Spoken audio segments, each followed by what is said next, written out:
I'm Maurice Powell. Welcome to A Little Like Music, Manx Radio's regular Thursday evening classical music hour. Now, we've been off the air for a couple of weeks for the by-election coverage and also the Guild coverage, but we're back now for the summer.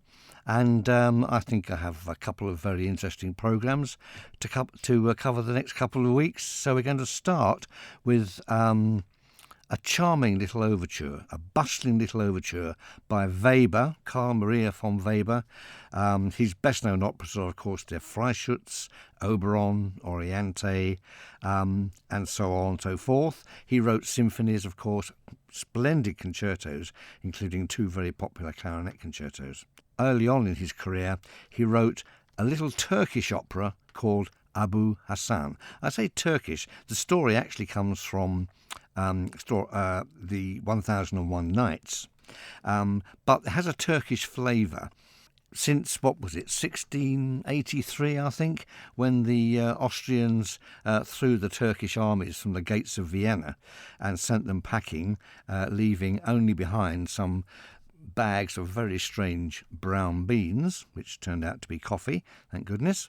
Ever since then, there's been an obsession with Austrian composers in particular for music with a Turkish flavour. This usually means with extra percussion, bass drums, cymbals, little bells and all sorts of things like that. And they turn up in almost every opera plot with a Middle Eastern theme. Perhaps the best known is Mozart's Seraglio, but Gluck's The Pilgrimage to Mecca is another example. Haydn, Salieri all wrote operas with a Middle Eastern flavour. In the 19th century, Peter Cornelius with his Caliph of Baghdad, so on and so forth. I think you get the picture. So 1810 to 1811, this little opera dates from, and I think this overture is absolutely charming.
Oh, what a cracking little concert opener. Wonderful little overture, full of colour, lots, as I say, of so-called Turkish instruments there.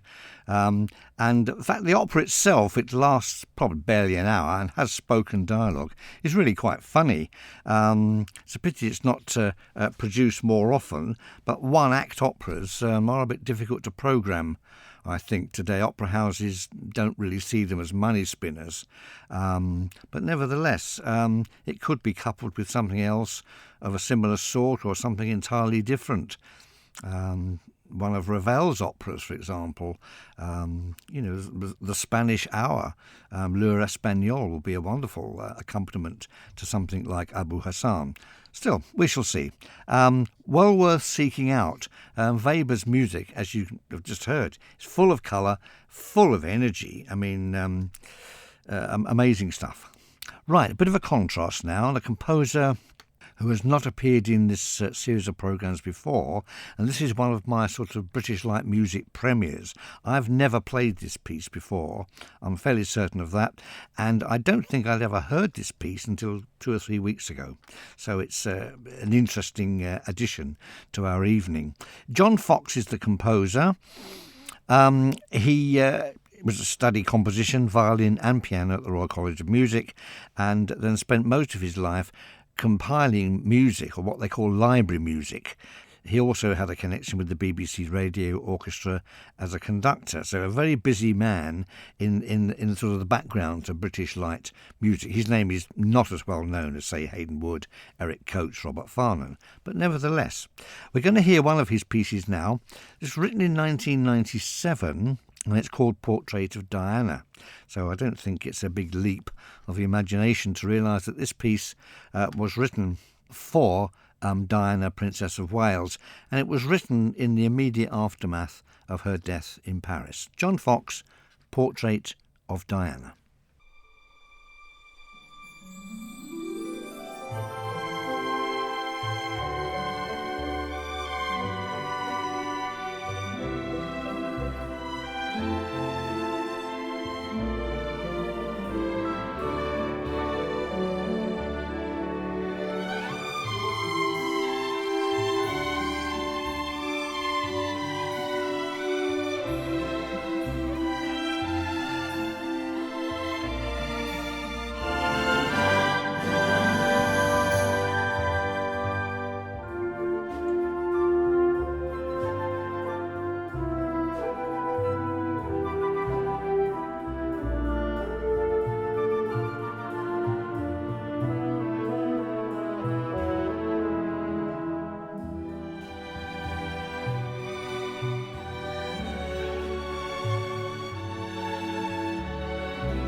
John Fox's Portrait of Diana, composed in 1997. I'm really glad I discovered that. That's a beautiful, languid waltz and a very affectionate portrait, I think, of the people's princess.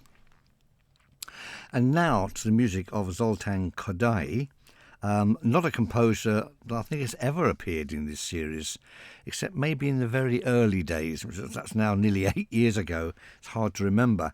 May have played a short piece of his just for fun. I mean, he's not a British light music composer by any stretch of the imagination, but a very attractive Hungarian composer who's written some of the best-known music, of course, in the repertoire. I'm going to play a little piece as a kind of a familiariser, something you almost certainly will have heard before. Let's see, when was it? 1926. He wrote an opera called Hari János, and he hoped with this opera to sort of initiate a new kind of Hungarian national opera style. Well, it didn't quite work out, but Hari János is a very funny opera. It's about a rather boastful peasant and soldier, kind of a Walter Mitty type, who has all sorts of adventures with some of the crowned heads of Europe, of which he is always the hero, but of course they're entirely imagined. Everything he says has to be taken with a pinch of salt, or in the Hungarian tradition, with a massive sneeze before he begins his tall tales. Anyway, from this opera, Kodaly drew an orchestral suite, the Hari János suite, and it's very, very popular indeed. Here's one of the most popular numbers from a very popular piece. This is the Viennese musical clock.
The Viennese musical clock from Kodaly's music drawn from his opera, Hari János. Now, he wrote a good deal of other music, of course, and was also a very well-known educator. Perhaps, his best-known piece, probably what Carmina Burana, of course, has been performed on the island, at least 3 times to my knowledge, and is a splendid choral work.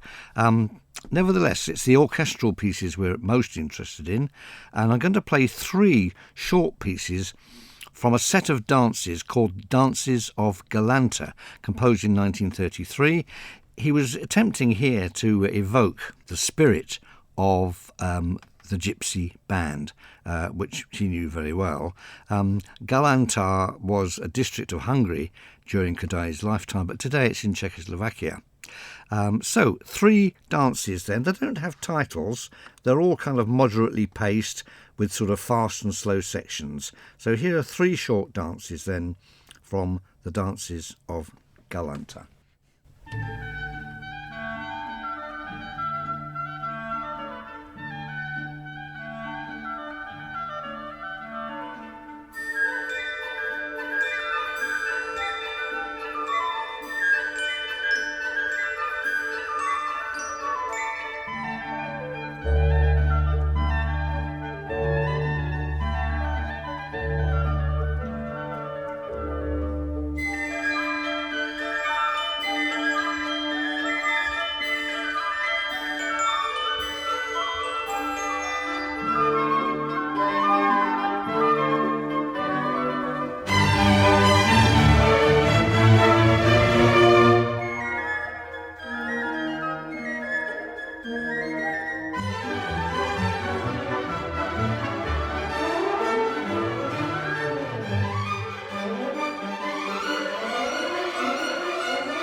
three very exciting dances from Cadet's Dances of Galanta.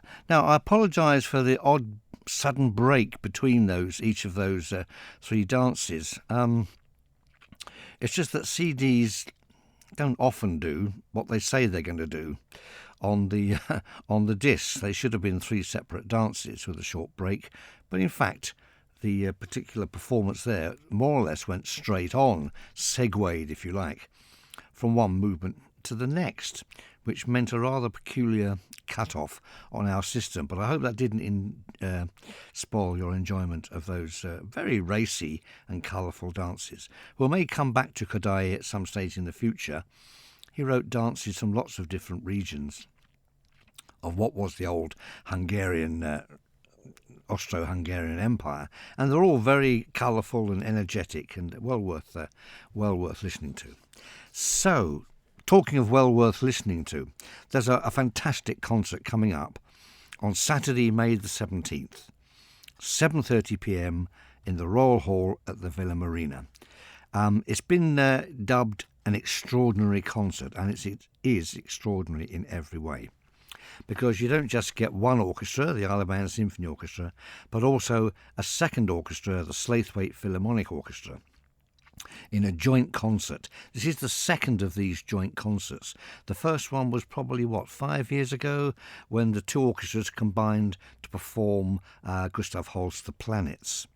This time they're combining together to perform Mahler's First Symphony. I don't think this symphony has ever been performed on the Isle of Man. In fact, I doubt if any Mahler symphony has ever been performed on the Isle of Man. And this First Symphony, nicknamed the Titan, is an extraordinary, powerful work. Also in the programme, Britain's Young Person's Guide to the Orchestra, a real showpiece for every section of the orchestra, Chabrier's very colourful España, Mussorgsky's Night on Bear Mountain, and an introductory march, Torch of Freedom by Hayden Wood. Now, the connection between these two orchestras is, of course, Hayden Wood and his family. Hayden Wood was born in Slaithwaite in 1882, and at the age of 3, he and his family moved to the Isle of Man. His brother, Harry Wood, lived here for 50 years and became the overall musical director of the Palace and Derby Castle Company. Hayden Wood went to the Royal College of Music in his teens, became a virtuoso violinist, and then a composer. Of course, he wrote the iconic First World War song Roses of Picardy, but much more else as well, including several fine orchestral works based on traditional Manx melodies. He returned to the island very frequently, at least once a year, to perform his music at special concerts, and obviously to see his family, and also, I'm told, to play a round or two of golf. However, that's all in the past. So we honour the connection, really, between the Wood family, the Slaithwaite Philharmonic and the Isle of Man Symphony Orchestra in this magnificent concert. As I say, Mahler's First Symphony, Britain's Young Person's Guide to the Orchestra. It will be worth coming just for those. But we also have music by Chabrier, Mussorgsky and Hayden Wood himself. The conductor of the first part of the concert will be Graham Kirkland, and then for the second part, the Mahler Symphony, the Slaithwaite Philharmonic will be conducted by their resident conductor, Benjamin Ellin. The narrator for the Young Person's Guide to the Orchestra, and it will be a new narration, brought up to date and much more appropriate for our age, will be given by the orchestra's patron, Charles Gard. Tickets are on sale now, and you can obviously contact the villagaiety.com, or you can telephone for tickets 600 555. I anticipate this concert will be something approaching a sellout, so I would grab a pair of tickets if you need them as soon as possible. So Saturday, 17th of May, Villa Marina, an extraordinary concert. Come and hear some Mahler, it'll do you good. So let's have something to relax to now for 7 or 8 minutes, and this is a medley written in 1926. It's called the Andre Charlotte Show. Andre Charlotte was a London impresario, and in 1926 he put together a revue featuring the songs of Richard Adinsole, he wrote the Warsaw Concerto, and Noel Gay, a popular composer of musical shows. As I say, it's really a medley of their songs, but a very attractive one. This whole piece really evokes an age long gone now when revue-style entertainment was the big thing. But as I say, that kind of entertainment, that kind of musical show, the revue, has now virtually gone from the theatrical scene, and a great pity too. So anyway, here is the Andre Charlotte Show, the music of Richard Adinsole and Noel Gay from 1926.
A medley of music written in 1926 for a review, the music of Richard Addinsall and Noel Gay. Very relaxing, very nicely scored, something to relax to. I can imagine sort of being in a park on a sunny summer afternoon, listening to perhaps a band or something playing that kind of selection in the background. Very nice indeed.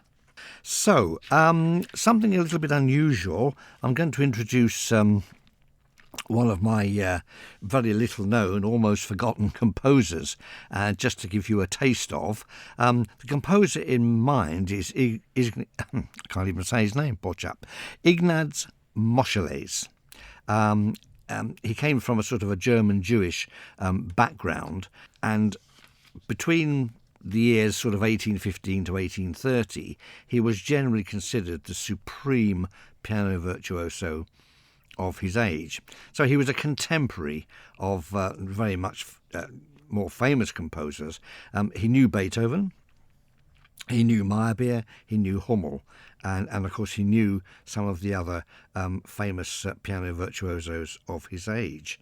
Moscheles is a better composer than most, I have to say. His music kind of reaches back to Mozart and Haydn and early Beethoven for its influence. And although his piano music is very virtuosic, it hasn't kind of sort of been damned to all eternity. like some of his contemporaries. I'm thinking of people like Kalkbrenner, Thalberg, Stiebelt, even Hummel himself. Their piano music has been very much discounted in recent years as being showy, empty, of no real interest at all. The concertos are just vehicles for a famous pianist to show off. That's a little bit harsh. I know some of the concertos of these people, and actually there's some lovely music in them. So let's start with a little bit of Moscheles. As I say, not a composer that's well known today, but I think he should be.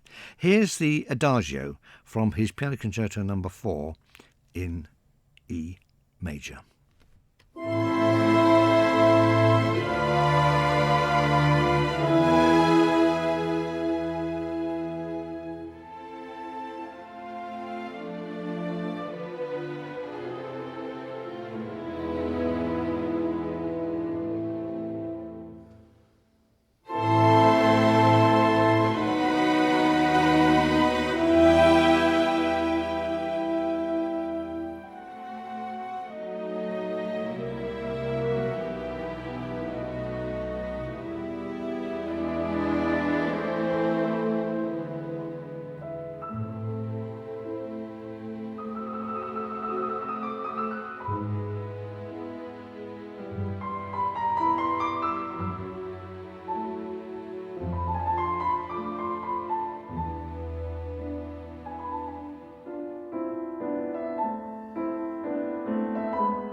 The Adagio from the Piano Concerto No. 4 in E major by Ignaz Moscheles.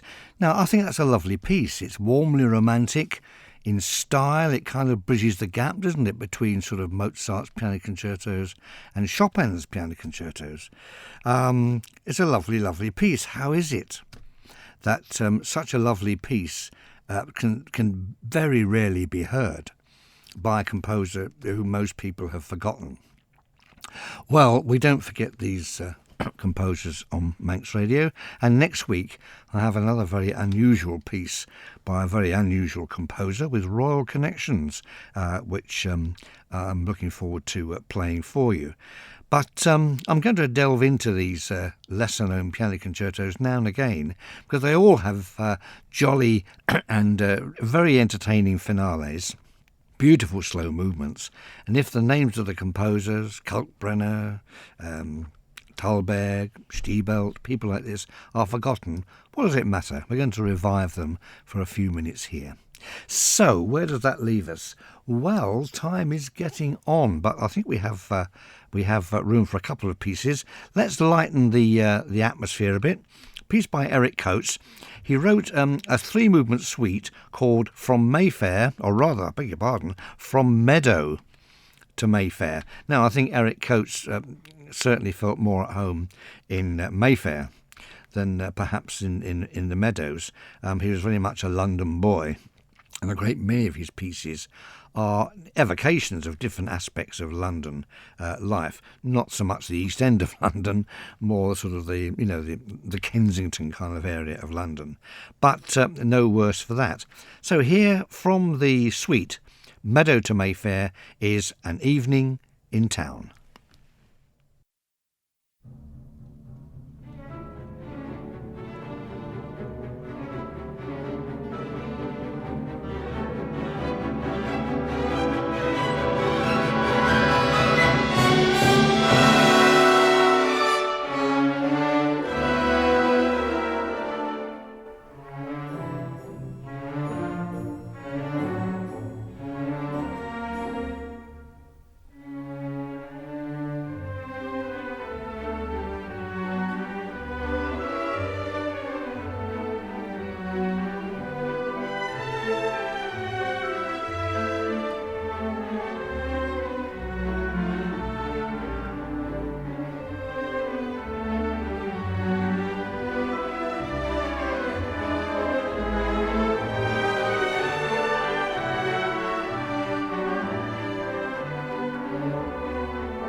Eric Coates, An Evening in Town, which brings us to the end of the programme for this week. Please join me again next Thursday at 9 for some more light music and other things as well. Someone to play us out with, Charles Williams' Exhilaration. Goodbye.